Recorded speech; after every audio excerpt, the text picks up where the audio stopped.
I've been wanting to get you on this for a while actually, because you've got such a cracking story about you, Matt. You really have. But why don't you, for the benefit of people who don't know who you are, give us a little bit of an introduction. Who is Matt Atkins and what do you do? Yeah, so I've been waiting for the call up from us, Tyler, for like a year and a half now. So We've got a long list, pal. We've got a long list. I guess it's quite timely. So I think I missed my 4-year anniversary. I think it was like 3 weeks ago. So it's been like 4 years now. Straight as a trainee, graduate from university, studying economics up in Manchester, Met. It's been a bit of a rollercoaster journey from doing UK recruitment for a couple of years and then getting the call up to do the US stuff, and then I'm a lead principal now and finally moved out about 6 weeks ago to Tampa, and hopefully I'm playing a role in, I guess, scaling this business now, which is exciting. It's tough, but it's certainly exciting. Oh, remind me, you've got a particular specialism niche within the DevOps space, is that right? Yeah, within AWS DevOps, so it goes even further, end users within Florida. So it's an extremely niche market, a market that's absolutely buzzing right now, and people really, it's quite a new figure of the last sort of 8 or 9 years. So people are still trying to figure out how many people they need, etc. But yeah, it's a super cool market. It's something you can certainly get interested in. So a Manchester Met economics graduate, how does he find himself wanting to go into recruitment? Tell us that story. How did that start off 4 years ago? Yeah, so I guess I got back to Bristol and had a few mates in recruitment. I'd also finance jobs as well, and had met a few recruiters about finance jobs. Everyone was like, you should try recruitment, etc. And I was like, okay. And I don't think I ever told anyone this, but the original plan was to go to Australia for like a working year after 6 months. So I was like, wow, this sounds like I could earn some quick money in 6 to 12 months. But it became apparent after about 4 or 5 weeks of being at PRG that I was really enjoying myself, and I was like, well, if I'm really enjoying myself, why do it? And I guess 2, 3, 4 years later, I've actually got not going to Australia, but going out to America, probably just as sweet, if not sweeter. Yeah. Plans change, right? They do. Plans change and people go into different directions. They really, really do. Well, although now you're currently working within this DevOps space, AWS specifically, it wasn't your first market within PRG. You were a very, very talented recruiter within the housing space. Tell us a little bit about that. How you first kicked off into your journey. Yeah, it was a fairly new venture, I think, for Panoramic Associates at the time who I joined. So I think there were 2 senior people who had just left that market, and it was something they'd only just sort of gone into. So coming in, and actually data was on the system, but there wasn't loads of clients, there wasn't loads of candidates. So coming in as like a trainee and building a desk from not scratch, not so much as I did in the American market, but certainly from pretty new, was really valuable. It was a market I really liked because social housing, I was helping the social housing scene. I felt like I was doing a lot. It was a market that was maybe a little bit slower than what I'm working in now, and actually looking back on it was maybe a bit tougher from a speed perspective. But I think what I learned from that was the power of network and relationships, which I've utilised it now, and I think it was a great market for that. What's really interesting as well, though, because now you can see two sides of the coin. Because now you are a manager, now you are building a team. Do you think there's a contrast now to like the support that's on offer for trainees going into recruitment in comparison to when you started off? Yeah, absolutely. So I think even when I started off 4 years ago, we still did like 6 to 8 week, pretty intense boot camp style training, and then on the floor. But I don't think there was loads of structure after that around there. It was still a fairly new company, 40, 50 heads. Wasn't a huge like managerial or leadership structure. So it was very much the guy after your training sessions and see how and sort of fall flat on your face. Now the structure is of the company and how it's grown and how many directors there are now and how many senior managers and managers within the business, and we have our own L&D function now with 2 or 3 people with that, obviously Lee heading up that. I think the support is amazing for trainees and graduates coming out of university, but also we run top biller programs, billing manager training, which obviously me and you are on together. Last few being in Tampa, but yeah, I really enjoyed those. So I think the support now, not just for trainees, is enhanced, but also for people wanting to advance their career, going from 1-2 years and actually making this a career rather than maybe just a quick way to get money. Yeah, and being from the wizard and the head of housing, as you like to call yourself, yeah. to the yeah. Housing. That sounds good.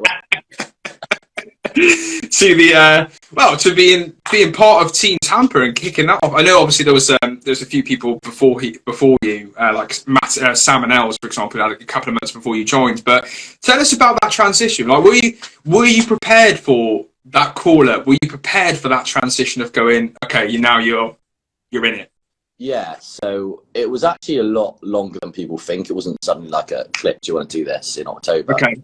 October 2020, and the guys started May 2020. I think we announced the American venture in like 2019. I was probably like 9 months in, 22 years old, 9 months in. And Tom Hibbers just asked me if I wanted to do it, and I said, yeah. And he was like, oh, was that easy? And I was like, well, yeah, I've got no other ties, really. Might as well.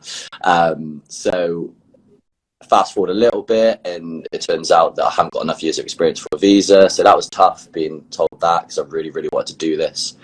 The guys started in May 2020, and obviously the big C word hit and the world went into lockdown. And I think it was quite apparent that this was going to be something where the US borders weren't opening up anytime soon. So then got the call up from Mark and Sam being like, hey, we'd love you to start. We don't think we're going to get out there as quickly as we wanted to, and hopefully that will help your visa. So started in October 2020, after the guys had probably gone through the hard time of doing everything, the data entry, the finding out how to work, the finding out what to do. It's a completely different place to recruit in. So I kind of maybe missed all of that part of it, which maybe is a good thing. It looked tough. And joined October 2020, and now, yeah, fast forward a year and a half later, and we're out in Tampa with a team of 14 over here now, and we've got a Philadelphia office.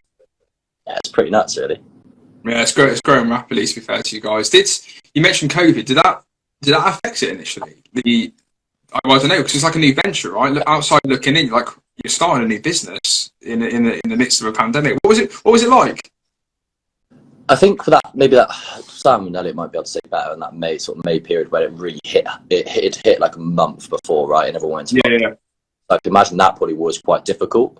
But I think a lot of companies actually came out a lot stronger than it. Working was obviously a blessing in disguise for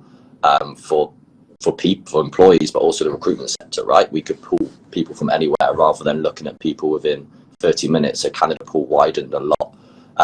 Hiring just, especially like sort of September 2020 onwards, just exploded really, especially in the tech scene. So yeah, I can imagine there was challenges, and still is to this day.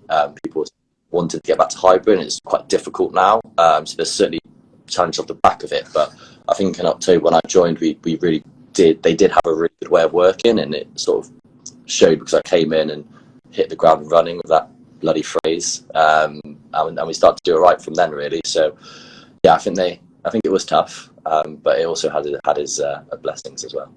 Nice. And 2 years in now, give us some of the highlights of the journey so far. Then with the Tampa crew. Yeah, slight receding hairline maybe. Well, I didn't want to say I didn't, but yeah. Yeah, it's been amazing going from the three of us essentially to now 14 with 3 up in Philadelphia as well, who are building the office up there. Transition for me has been mental, just sort of being there, going at it, trying to build a desk from scratch, which is actually stuff I really enjoy doing. I quite like that. To now being a manager of a team of 3 and overseeing a couple of delivery as well, who report into the team. So it's been a huge transition. The last 6 weeks been mental, going from almost fully hands-on to, oh, wait, I've got a team and I've got to keep my performance up. Yeah. Keep the balance. It's exciting, right? It's really exciting. I'm somebody who likes change, somebody who constantly likes doing new things. So challenging, absolutely, but I'm loving every second of it, if I'm honest. Nice. To wrap this all up then, from a team of 3 to a team of 14, promoted from lead consultant to a principal consultant. What's next for Matty Atkins? What's on the horizon? Because I know you've always got the eyes set on the next goal. Yeah, so right now it's actually less about me, which is probably the first time in my life. Oh. I know, selfish. It's about getting the guys that we like, term team that I'm heading up to get to the levels that I was at, etc., and get to the levels where they want to be. They're really motivated and they want to get going. So I mean, they've really enjoyed the business within the last month, 2 months. So it's about getting them up to speed while keeping my performance up. We're a bit of a consolidation period right now, so it's more about, rather than hiring, where we did loads in the last 2 months, it's much more about developing the people we have, because we back them and we really enjoy working with them. So it's about developing them and getting them up to speed, really. Matt, absolute pleasure catching up with you, buddy. You're a massive advocate for the business. You really are. And guys, anyone for watching and joining this, thank you for all joining. This is Tyler from Tyler Talks. We are Precision Resource Group. We are growing. We're still hiring. Come and do Matt's journey as well and get on board. And yeah, give us a shout. Right. Thanks, guys. Thanks, Matt. Take care, pal.